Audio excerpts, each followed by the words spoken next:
Bonsoir à tous, bienvenue sur Monaco Info pour votre JT. Voici les titres de ce mercredi 27 septembre. C'est parti pour le Monaco Yacht Show. Le salon international dédié à la grande plaisance a ouvert ses portes aujourd'hui et réunit ceux qui font l'industrie du yachting. Exemple ce soir avec le métier de courtier.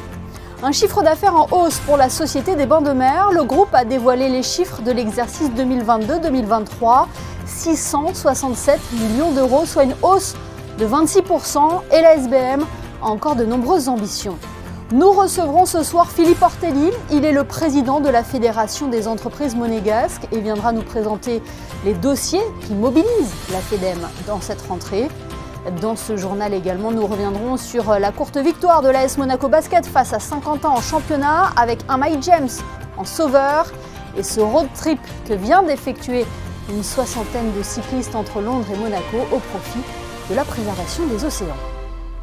Je vous le disais en titre, le Monaco Yacht Show a débuté ce mercredi. Durant 4 jours, le Salon international de la grande plaisance va présenter les dernières tendances de cette industrie qui ne cesse d'innover et de s'adapter aux enjeux environnementaux. Vous le voyez à l'image, l'événement a reçu la visite aujourd'hui de son Altesse Sérénissime le Prince Albert II et du ministre d'État Pierre Dartout. De l'exploration à l'aventure, cette 32e édition réunit près de 120 yachts et super yachts, dont 40 sont dévoilés en avant-première mondiale. Tout au long de la semaine, nous allons suivre ce Monaco Yacht Show en vous proposant différents reportages sur ceux qui participent à l'attractivité de ce secteur. Ce soir, coup de projecteur sur un métier, celui de courtier en yachting, également appelé broker. Il encadre les ventes de bateaux, détaille l'inventaire, estime la valeur et conseille l'acquéreur. Ses missions sont nombreuses, comme vous l'explique Vanessa Dessy, sur des images d'Alban Gingembre. Professionnel de la vente, le courtier en yachting, appelé plus communément broker, agit en tant qu'intermédiaire. Il se positionne dans la vente de bateaux d'occasion et parfois même dans la location. À l'évidence, ce métier exige des compétences techniques et nautiques. Nous, en étant représentants pour les marques, nous on concentre sur la construction d'un réseau de vente à l'international pour un chantier. Il y a beaucoup de compétences derrière chaque courtier, surtout les professionnels, pour savoir qu'est-ce qui est sur le marché, les types de bateaux différents, les types de constructions différents. Il faut en avoir un cerveau un peu technique également pour vraiment comprendre la construction de bateaux, qu'est-ce qui est dedans et regarder derrière le bateau niveau réglementaire aussi. Ça c'est certes, pour présenter le bon bateau pour le client. Un courtier en yachting n'a pas besoin de vendre l'idée d'acheter un bateau à son client. Sa tâche principale consiste à s'asseoir entre les deux parties et à conclure un accord. Mais le haut de gamme, c'est surtout le fait d'offrir un service personnalisé en accompagnant le client tout au long du processus. Nous sommes un intermédiaire entre acheteurs et vendeurs et nous faisons en sorte de conseiller nos clients au mieux qu'on puisse. Si le client venait à vendre son bateau, on le représenterait sur le marché en le plaçant dans les salons tels qu'à Monaco, tel qu'à Cannes, etc. Ça peut durer des mois et même voire des années. En fait, ça dépend vraiment de l'aspect client et l'écouter, c'est la chose la plus importante dans notre métier parce qu'on n'est pas là pour vendre, on est là pour conseiller. Les exigences sont assez élevées et en fonction de l'argent dépensé pour acheter un bateau, effectivement, on s'attend à des qualités supérieures et des atouts supérieurs. Il n'y a pas d'école pour former à ce métier. Savoir vendre ne suffit pas. Dans le milieu des courtiers en yachting, il se raconte que l'on devient réellement un bon broker qu'après 10 à 15 ans de pratique. Un chiffre, à présent 667 millions d'euros. C'est le chiffre d'affaires réalisé par la Monte Carlo Société des Bains de Mer. Durant l'exercice 2022-2023, c'est 136 millions et demi de plus que l'exercice précédent. Un résultat que le groupe explique par l'amélioration des recettes dans l'ensemble des secteurs d'activité et la levée des restrictions de déplacement dues à la crise sanitaire. Cette augmentation devrait se confirmer pour l'exercice en cours avec l'annonce notamment de nombreux projets. Plus de détails avec Justin Adel et Thomas Deus.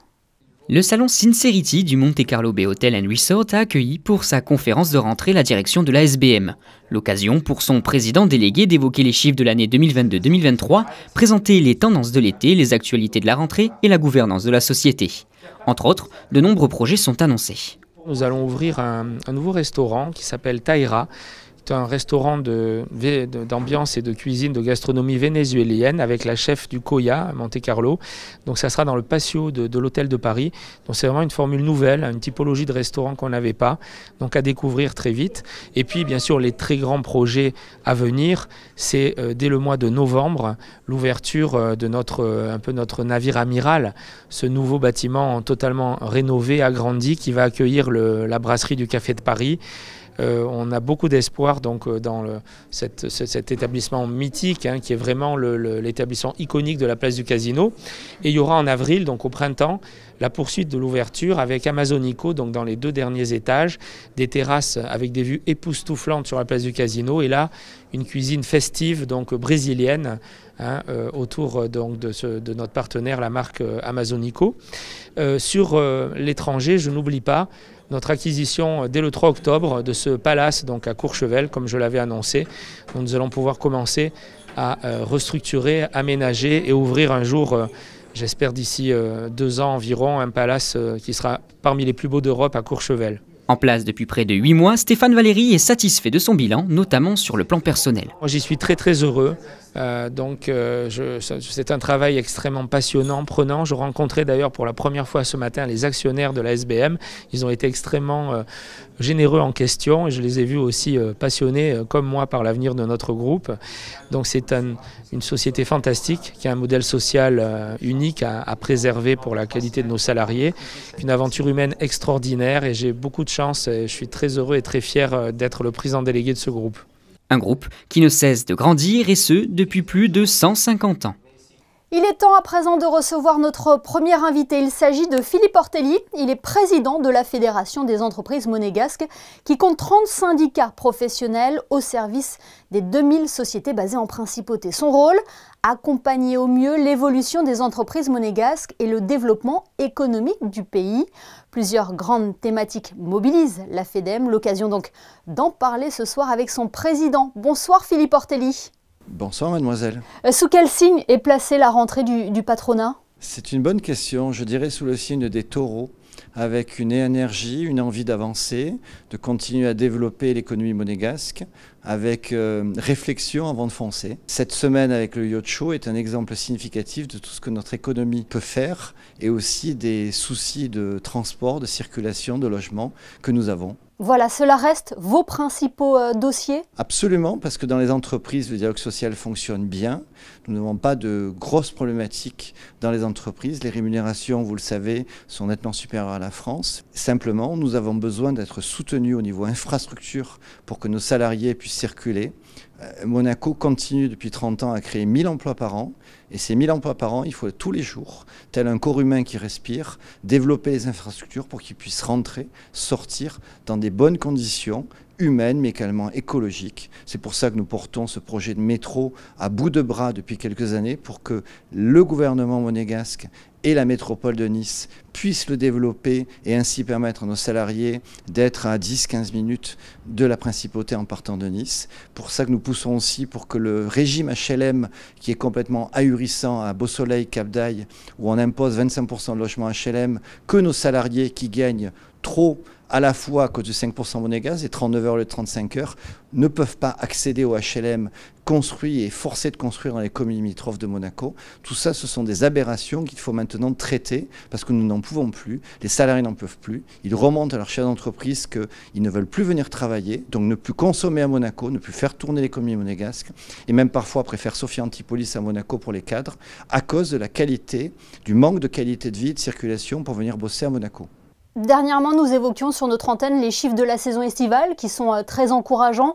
Comment les différents secteurs ont vécu cet été ? Tout le monde a bien travaillé. Les seules tensions, encore une fois, c'est qu'il manquait de personnel dans un certain nombre d'activités parce que nous n'arrivions pas à les loger les saisonniers autour de Monaco, dans une zone raisonnable pour qu'ils puissent venir travailler. J'ai de nombreux restaurateurs aujourd'hui qui louent des appartements au soleil pour domicilier des salariés italiens qui viennent parfois même de Naples, en saison pour 6 mois de contrat, avec le scooter fourni par l'entrepreneur, l'appartement fourni par l'entrepreneur, les contrats, même Netflix et Internet fournis par l'entrepreneur, pour les avoir à disposition et pour qu'ils rentrent au travail rapidement, le soir à minuit, et qu'ils n'aillent pas jusqu'à Menton avec les risques automobiles, ou à Nice, ou même plus loin, pour travailler. Et aujourd'hui, on est contraint de louer des appartements au soleil pour domicilier ce type de personnel qui travaillent dans ces activités de la restauration et l'hôtellerie.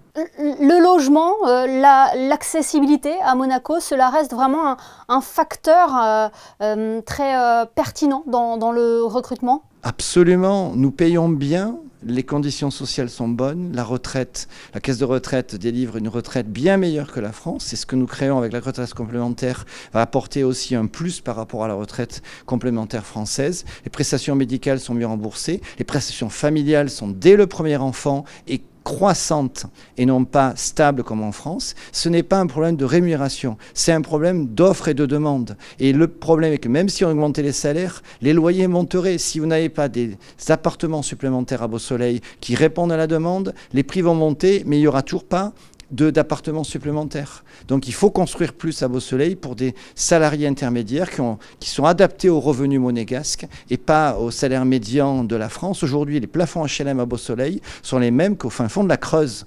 Est-ce que c'est raisonnable? Ce n'est pas raisonnable pour une activité comme la nôtre qui rapporte énormément, qui emploie 45 000 résidents français qui paient leur impôt sur le revenu en France, que la France ne s'occupe pas de ce problème spécifique. Vous avez évoqué les avantages de travailler en principauté, en mentionnant notamment la création de la Caisse monégasque de retraite complémentaire. La FEDEM a beaucoup travaillé pour mettre en place cette Caisse monégasque de retraite. C'était devenu nécessaire ? Absolument, ça fait plus de 10 ans que nous avons signé un accord avec l'Union des syndicats de Monaco demandant le rapatriement de la Caisse. Le gouvernement, après il y a eu le Covid, etc., a mis un peu de temps pour nous entendre, définir les règles. La Caisse a été votée cette année en début d'année par le Conseil national, nous en remercions. Aujourd'hui, elle sera en œuvre au 1er janvier 2024 et c'est une bonne chose pour la principauté, mais c'est aussi pour nous tous devenir encore plus autonome. Ça veut dire que notre retraite complémentaire ne dépendra pas de la France entière comme depuis 1965 et du régime économique de la France, mais seulement de l'économie monégasque. C'est à nous d'être responsables et autonomes pour que cette caisse de retraite fonctionne bien grâce à l'activité économique de la principauté. Et ainsi, tous ensemble, par le travail commun, on générera un mieux-être pour nos salariés. Un mot, Philippe Ortelli, sur ce projet de loi qui a été déposé en juillet dernier sur la rupture conventionnelle du contrat de travail. Quelle est votre position à ce sujet? Notre position générale, c'est que ça peut être une fausse bonne idée. En France, ils avaient besoin de ce régime, de ce système de rupture conventionnelle. À Monaco, le droit du travail est différent. Il y a des capacités pour le salarié de rompre le contrat de travail unilatéralement en allant travailler chez le concurrent parce que les causes de non-concurrence sur 2 km² ne s'appliquent pas. L'équilibre de ce droit-là du salarié, c'est l'article 6, c'est la capacité de rompre en indemnisant beaucoup plus le salarié. Nous pensons globalement au sein de la fédération patronale que ce n'est pas nécessaire. Maintenant, c'est seulement quand nous aurons un projet de loi en main que nous nous prononcerons complètement sur l'idée d'une rupture conventionnelle qui, dans un tissu de PME, n'est pas forcément la bonne chose. Eh bien, merci beaucoup, Philippe Ortelli, d'avoir été notre invité ce soir sur Monaco Info. Merci de votre écoute et de m'avoir permis de pouvoir exprimer nos idées et nos convictions pour l'avenir du pays. Parlons basket. La Rocatiem a retrouvé son public mardi soir après 2 victoires à l'extérieur en championnat. Les joueurs de Sacha Obradovic jouaient pour la première fois de la saison à Gaston-Médecin. Ils étaient opposés au promu, Saint-Quentin. Après avoir été malmenés, les Monégasques ont finalement arraché la victoire sur le fil 77-75. Cette soirée aura aussi été l'occasion de saluer les exploits de la saison passée. Le reportage de Yannick de Bever et Lionel Bernardi. Cela faisait 30 ans que Saint-Quentin n'avait plus foulé les parquets de la première division française. Pour leur 3e match de la saison, les Picards sont venus se frotter aux champions en titre monégasque et sont passés très proches de l'exploit. La Rocatiem n'a jamais fait preuve de maîtrise dans cette rencontre et après une première mi-temps dominée, les coéquipiers d'Elio Kobo ont subi toute l'envie des promus dans le 3e quart-temps pour se retrouver menés au score. Avec ses 15 points, Mathis Dossou-Yovo fait très mal à la raquette monégasque et au début de la dernière reprise, Saint-Quentin compte 10 points d'avance. Monaco met donc un coup d'accélérateur pour revenir souffler dans la nuque de leurs visiteurs bien décidés à leur jouer un mauvais tour. Il faut 2 actions magnifiquement décisives pour sceller l'issue de cette rencontre. Les 2 équipes sont alors à égalité dans les 30 dernières secondes. Alpha Diallo d'abord s'occupe de couper le souffle de son adversaire sur ce nettoyage de cercle. Et puis Mac James s'occupe de porter le coup fatal sur ce shoot assassin. Monaco s'est fait peur, mais Monaco reste invaincu. Voilà, il faut s'attendre à ça. Les équipes elles vont arriver ici avec le couteau entre les dents. Elles savent que ça va être des matchs qui vont être difficiles, donc elles vont venir à bloc. J'ai été dans cette situation, j'ai joué à Pau quand on jouait Monaco et Lasvel, c'était toujours des gros matchs et chacun donnait le meilleur de lui-même. Et à chaque fois on n'était pas loin, hein, comme là. Donc voilà, le principal c'est de gagner, ça c'est sûr. Donc voilà, après je suis content de comment on a fighté pour revenir. Voilà, donc ça c'est bien, on a montré un bel esprit de combat, donc ça c'est cool. Et qu'il aurait été dommage de concéder une défaite dans cette soirée qui mettait à l'honneur les exploits de la saison passée. Après la rencontre, toute l'équipe s'est vue offrir une bague en guise de trophée. Un superbe bijou gravé des titres de champion de France et de la Coupe de France, ainsi que de la 3e place en Euroleague. Tout cela évidemment sous les applaudissements de Gaston Médecin. Je suis heureux, hein. Que dire de plus? Sincèrement, je suis super content. Ça fait plaisir de recevoir ta bague qui marque encore plus la saison qu'on a vécue la saison dernière. Et voilà, ça va être un beau trophée qui va rester à la maison. Après cette belle communion avec son public, la Roca Team repart sur les routes. Direction Villeurbanne pour y affronter le grand rival Asvel ce dimanche à 19h.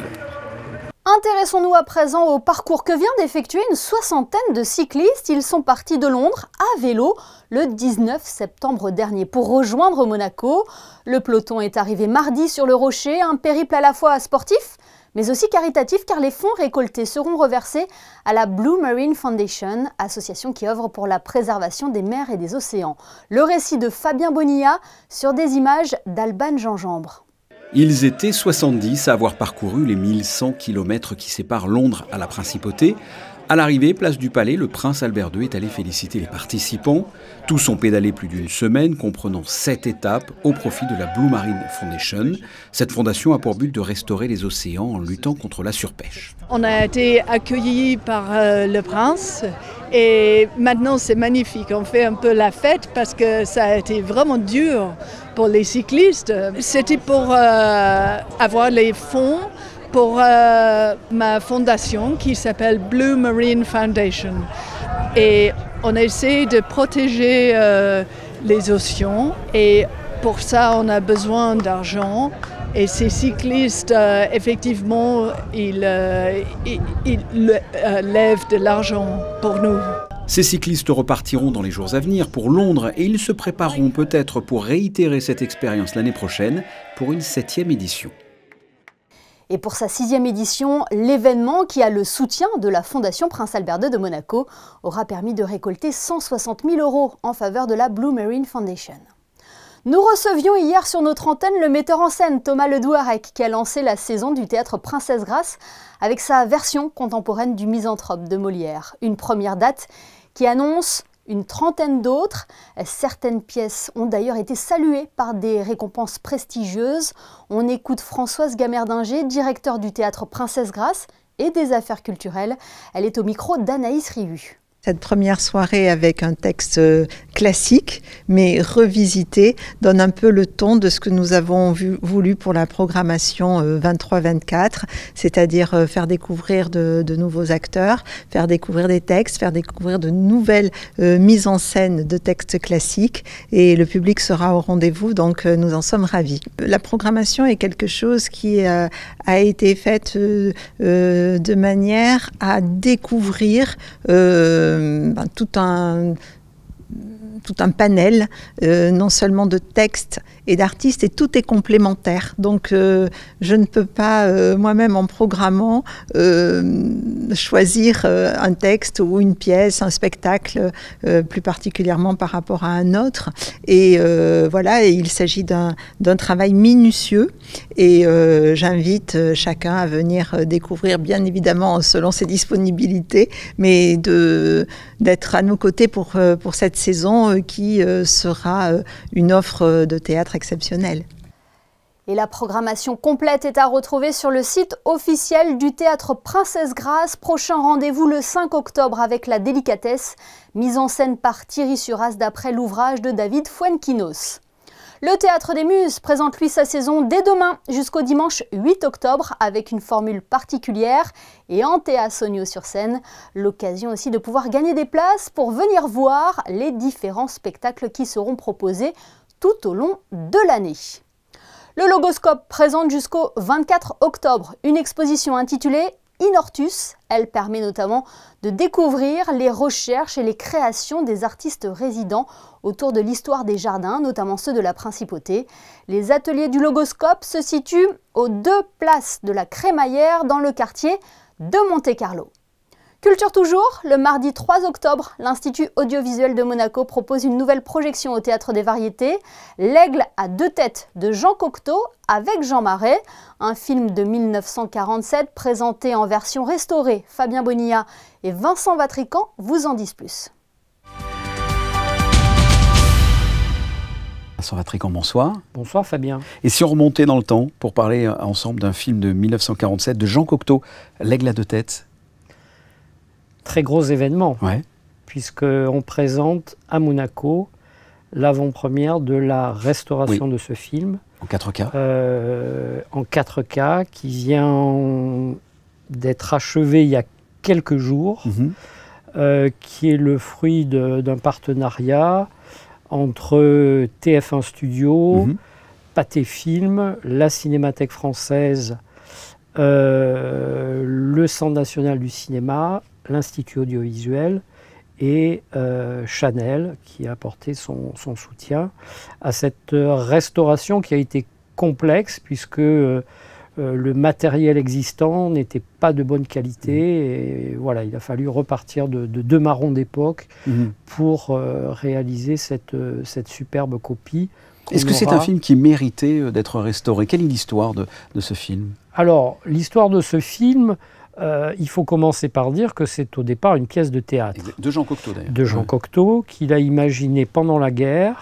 Le film se base, disons, sur une histoire connue de la reine d'Autriche, enfin immortalisée dans les séries de Sissi, mais transposée comme une tragédie à la française, même si l'action se déroule dans un pays imaginaire, probablement en Bavière. Donc une reine, la reine de ce pays, qui voit débouler dans sa chambre un soir un anarchiste joué par Jean Marais, qui est le sosie de son mari. Qui est le sosie de son mari qu'elle a perdu quelques années auparavant. L'anarchiste étant évidemment poursuivi par la police. Et il est là pour la tuer à la base. Oui. Mais en même temps, va naître immédiatement une histoire d'amour, même si c'est une histoire d'amour à 2 visages, puisqu'en même temps, elle est persuadée que c'est la mort qui vient la chercher. Qu'est-ce qui vous plaît, vous, dans ce film, au point de l'avoir programmé comme ça? Alors, parce que c'est un film qui est rarement montré de Jean Cocteau. Donc quand le projet de restauration est arrivé, on a pensé que c'était bien en effet de le soutenir, puisque encore une fois, Orphée peut-être passe encore, La Belle et la Bête, quand il s'agit d'un hommage à Cocteau, c'est ce film qu'on va chercher. On oublie souvent Le sang d'un poète et cette recherche formelle, voire surréaliste qu'il a utilisée dans ce film réellement d'avant-garde, qui date des années 30. Mais ça n'est jamais L'Aigle à 2 têtes, qui avait quasiment disparu aussi par rapport à des problèmes de droit. Donc c'est bien aussi de refaire vivre des films du patrimoine qui ont disparu, et on est très fiers, encore une fois, de présenter avec la participation de tous les partenaires qui seront présent ce soir-là pour nous parler de cette belle aventure de ce film. Et allons voir un grand film de Jean Cocteau, L'Aigle à deux têtes. Merci Vincent. De rien Fabien, bonsoir. Vous attendiez que le destin vous tue. Vous êtes ma mort. J'aurais pu me demander si vous ne veniez pas aujourd'hui constater mon décès.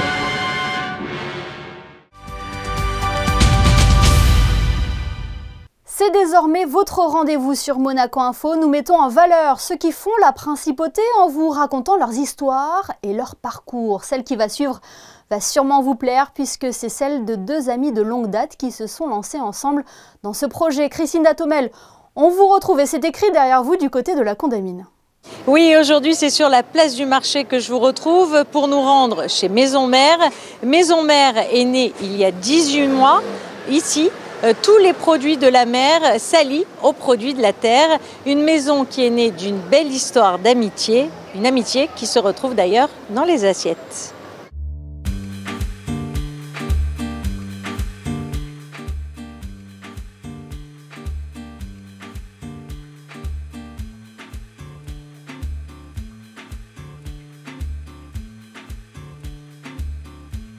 Maison Mère, c'est né d'une longue amitié entre Ricardo et moi. Donc on se connaît depuis pas mal d'années maintenant.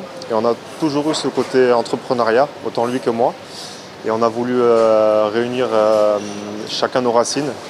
Lui, famille de paysans, moi, issu d'une famille de pêcheurs. Donc on a décidé de créer ce concept assez innovant. Ici, que des produits frais, des produits bio et faits maison. Voilà, on travaille le poisson. On a un petit snack autour de la restauration rapide. On va travailler le poisson autant cru, cuit, en charcuterie également, sous forme de sandwich, de salade, de bol. On propose également un plat du jour, donc suivant l'arrivée du poisson chaque matin. Pour le poisson, on fait vite le lien. C'est vrai que je suis issu d'une famille de pêcheurs, donc j'ai la chance d'avoir un oncle qui est pêcheur, puis mon père qui est poissonnier depuis de longues années. Donc on a les mêmes fournisseurs. Quant aux produits bio, on travaille avec une coopérative agricole en Italie, qui nous livre 2 fois par semaine, ainsi que des produits frais du marché de la Condamine, donc des produits frais qui sont vendus chaque matin sur le marché. Alors vous l'aurez compris, ici à Maison Mère, les produits sont faits avec amour, les assiettes sont sublimées. Vous pouvez bien sûr venir vous servir au comptoir place du marché. Prochain objectif pour Maison Mère, mettre en place un service de livraison à domicile.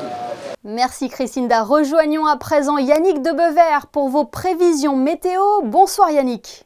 Bonsoir à toutes et à tous. Le soleil monégasque se lèvera dans la brume ce jeudi. Quelques entrées maritimes se dissiperont très rapidement pour laisser place à un très beau temps. Il fera bon dans la journée avec 23 dans la matinée et 26 degrés pour la maximale.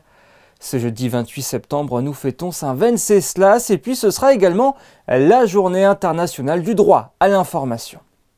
Merci Yannick pour toutes ces précisions. Ce journal est à présent terminé. Merci de nous avoir suivis. L'information continue sur nos réseaux sociaux et notre site internet.